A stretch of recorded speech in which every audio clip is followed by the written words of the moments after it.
ఓ గ్రామంలో ఓ వ్యక్తి రొట్టెలు అమ్ముకుంటూ ఉండేవాడు. ఒక్కో రొట్టె 5 రూపాయలు. కానీ ఈసారి ధర పెంచాలనుకుంటాడు.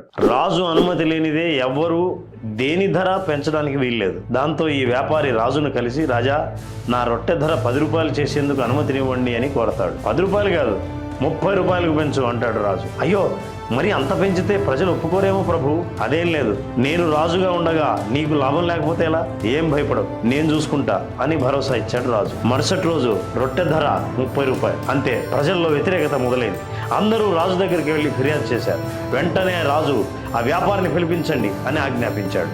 రాగానే ఆ వ్యాపారితో, నా ప్రజల్నే దోచుకుంటావా? నా అనుమతి లేకుండా ధరను పెంచుతావా?